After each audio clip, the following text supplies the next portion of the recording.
Role काय role role काय role चालेल. सर, आज शरद पवारांचा वाढदिवस आहे. खरं तर 2 दिवसापूर्वी दिल्लीमध्ये स्नेहभोजनाचं आयोजन केलेलं होतं. आपण देखील त्यांच्यासोबत काम केलेलं आहे. काय त्यांना शुभेच्छा द्याल?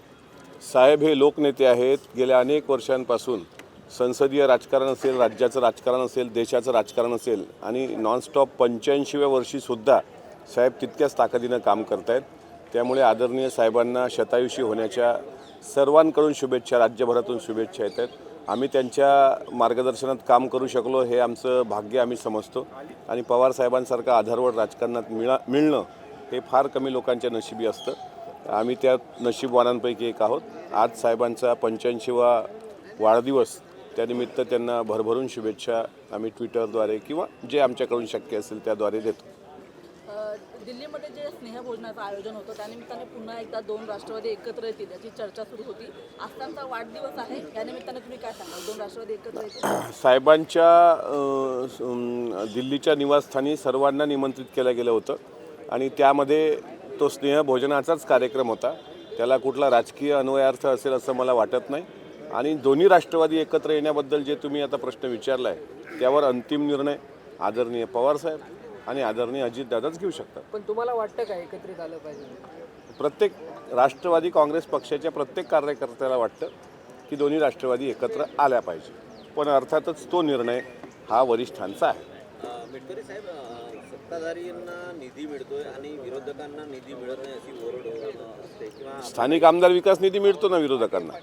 त्यांचा जो हक्काचा निधी आहे 5 कोटी रुपये वर्षाला, तो स्थानिक आमदार विकास निधी मिळतो. काही लोकांनी काल अजितदादांकडे, काही आमदारांनी तशी खंत व्यक्त करून दाखवली की आम्ही सुद्धा 5-5 लाख लोकांच्या प्रतिनिधित्व करतो, त्या निवडून येतो त्या मतदारसंघामध्ये, तर आम्हाला इतर लेखाशीर्षांतर्गत पण निधी मिळावा. आता त्यामध्ये तिघंही मिळून म्हणजे मुख्यमंत्री आणि उपमुख्यमंत्री मिळून ठरवतील, कोणावरही अन्याय होणार नाही. पण स्थानिक आमदार विकास निधी मात्र सर्वांना पूर्ण येतो. कुठला विरोधी पक्षातला आमदार असेल तर त्यांना विचारा, त्यांच्या हक्काचा निधी त्यांना भेटतो. काल रवींद्र चव्हाण आणि एकनाथ शिंदे यांच्यामध्ये बैठक पार पडली आणि महत्त्वाच्या ज्या महापालिका आहेत त्या महायुतीतच लढायच्या असा निर्णय झाल्याचं त्यांनी सांगितलं. बरोबर. रवींद्र चव्हाण साहेबांनी कालचं जे त्यांचं स्टेटमेंट आहे ते महायुतीच्या दृष्टीनं अत्यंत महत्त्वाचं आहे. प्रत्येक महानगरपालिका, त्यामध्ये मुंबई आली, ठाणे पण आली, हे महायुती आम्ही म्हणून एकत्र लढणार आहोत. किंवा काल आमची राष्ट्रवादी काँग्रेस पक्षाची जी बैठक संपन्न झाली त्यामध्ये सुद्धा आगामी सर्व निवडणुका महायुती म्हणून एकत्र लढण्याचाच निर्णय घेतला गेलेला आहे.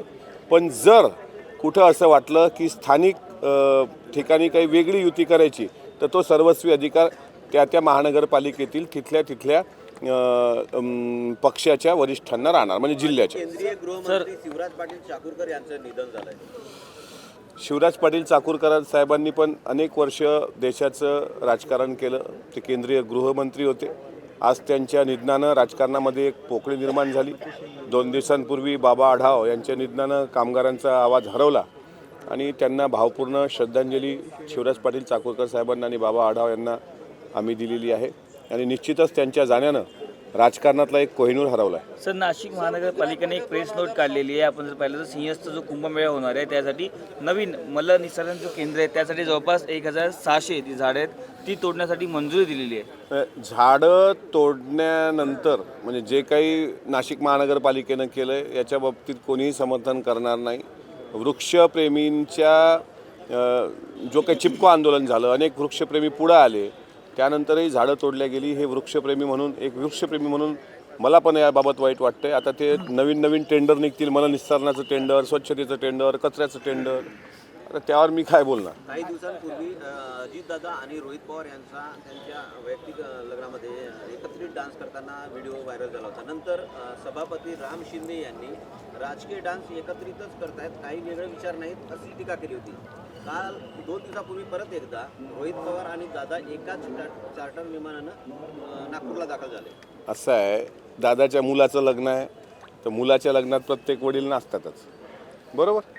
आणि रोहित पवारांच्या भावाचं लग्न आहे तर भावाच्या लग्नात भाऊ नाचणं साहजिक आहे. आता ते दोघं एकत्र नाचले असतील, शिंदे नाही हो, कोणत्या स्टेप असल्या माझ्या डान्सच्या, आता तुम्ही नवीन स्टेप सांगताय, पण ते दोघं एकत्र नाचले असतील आणि शिंदे साहेबांना काही त्याची त्रास असेल असं मला वाटत नाही, पण शिंदे साहेबांना असं वाटतं, राम शिंदे साहेबांना, की साधारण कर्जत जामखेडमधले आमदार ज्यावेळेस बिनधास्त डान्स करतात त्यावेळेस शंका येणं त्यांना साहजिक होतं. पण शेवटी हा पारिवारिक सोहळा आहे. राहिला प्रश्न गाडीतून येतानाचा, तर रोहित पवार दादांच्या गाडीत बसून आले, विमानातही बसून आले. काही दिवसानं दादांच्या सोबत येतील असं समजूया, त्या गाडीत बसून आले म्हणजे. ते म्हणजे अख्खी राष्ट्रवादीच आहेत ना सध्या. तुतारी गटामध्ये त्यांचं जेवढं चालतं तेवढं कोणाचं चालत नाही. काय ते एक मिनिट आहे. शशिकांत शिंदे प्रदेशाध्यक्ष आहेत ना. पण स्टेरिंग त्यांच्या हाती आहे ना. शिंदे साहेब जरी प्रदेशाध्यक्ष असले तरी युवा नेते म्हणून काल परवा कोणाची तरी एक मुलाखत मी पाहिली, त्यामध्ये सुद्धा पवार साहेबाच्या पक्षामध्ये सगळा पक्ष युवा नेते कोण चालवतात हे सगळ्यांना माहीत आहे. त्यामुळं ते दादांसोबत बसून आले म्हणजे थोडा थांबा, काहीतरी वेगळं होईल. हां रवींद्र चव्हाण यांची थोड्या वेळापूर्वी सांगा. पत्रकार परिषद झाली. त्यांचं असं म्हणणं होतं की काही लोकांना सगळं सांगायची सवय असते. दिल्लीमध्ये जे कायम एकनाथ शिंदे कायम दिल्लीवारी करत असतात, रवींद्र चव्हाण यांनी असं म्हटलेलं आहे की काही लोकांना सगळं सांगायची सवय असते. आता त्यांनी रवींद्र चव्हाणांनी काय म्हणावं हा त्यांचा प्रश्न आहे. मी राष्ट्रवादी काँग्रेस पक्षाच्या अनुषंगानं मला विचारा, मी त्याचं उत्तर देतो. महायुतीमध्ये मागच्या काही दिवसांमध्ये ज्या सगळ्या पक्षफोडी झाल्या होत्या की यांचे कार्यकर्ते आपापल्या पक्षामध्ये त्यांचा पक्षप्रवेश करून घेण्याचे जे सगळे प्रकार घडले होते, रवींद्र चव्हाण म्हणतात की पडद्याच्या आड जे घडायचं ते घडणार नाही. आता असं आहे की महायुतीमध्ये तिन्ही पक्ष आम्ही एकत्र आहोत. प्रत्येकाला वाटतं आपला पक्ष वाढला पाहिजे, वाढवला गेला पाहिजे. आणि आत्ता असा निर्णय झाला आहे की एकामेकाच्या पक्षात आता इनकमिंग आउटगोईंग एक कृपा करू नये. पक्ष निवडणुका होईपर्यंत मजबूतच असले पाहिजे.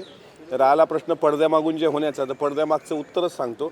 पडद्यामागे महायुती म्हणून आम्ही सगळे एकत्र राहूनच लढणार आहोत आणि महायुती समोर न्यायची आहे. स्थानिक स्वराज्य संस्थेमध्ये सुद्धा जनतेचा कौल हा महायुतीच्या दिशेने असेल. महायुतीचे तिन्ही पक्ष आपला युतीचा धर्म पाळतात. आम्ही तरी युतीचा धर्म पाळणार. मराठा आरक्षणाचा एक विषय आहे. हैदराबाद गॅजेटमध्ये फक्त 98 प्रमाणपत्र जे आहेत ते मंजूर झाले.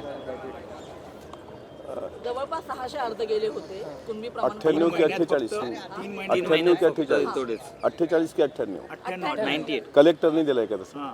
कलेक्टरने दिले, विभागीय आयुक्तांनी दिले. विभागीय आयुक्तांनी 3 महिन्यात फक्त 98 प्रमाणपत्र त्याचं त्यामध्ये वाटप वाटप. जवळपास 600 अर्ज गेले होते. नाही, मग त्याच्यात नेमके काय निकष लावले गेले, कशा आधारावर केलं गेलं ह्याची माहिती मला नाही. पण जर फक्त 98च त्या ठिकाणी वाटप झाले असतील तर ही बाब गंभीर आहे. याची परत एकदा पडताळणी झाली पाहिजे सगळ्या गोष्टीची. मध्यश्रेणी योजना अजित पवारांनी सुरू केली, त्याला कोर्टात आव्हान दिलेलं आहे बड्या मद्य कंपन्यांनी. त्याशिवाय ते म्हणतात की जय पवारांच्या कंपनीला सुद्धा यामध्ये मद्य परवाना देण्यात आला होता. मला ते वाचलं नाही मी. फायदा व्हावा यासाठी अजित पवारांना मध्य धोरण आणलं. जय पवार असतील, माणिकराव कोकाटे असतील, जयंत पाटील असतील, या सर्व मंडळींना परवाने देण्याचं काम त्यांना केलं. अशा पद्धतीचं कंपन्यांचं म्हणणं आहे. त्यामध्ये याचिका दाखल केली की त्यांच्यामुळे आमचं नुकसान होतं. कोण्या कंपन्यांनी? मी खरं सांगतो, या मद्य धोरणाबाबत आणि ज्या कंपन्यांनी याचिका दाखल केली त्याबाबत मला माहीत नाही. आणि जर तसं काही असेल तर दादा तुम्हाला माहीत आहे अलीकडं काय झालं की अजितदादाचं नाव कुठेही आलं की त्याला टार्गेट करण्याचं एक फारच मोठी यंत्रणा कामाला लागलेली आहे. आता ती यंत्रणा कोणी कामाला लावली, कशी कामाला लागली हा विषय नंतरचा आहे. तो योग्य वेळी आम्ही सांगणारच आहोत. पण एक गेलं काय एक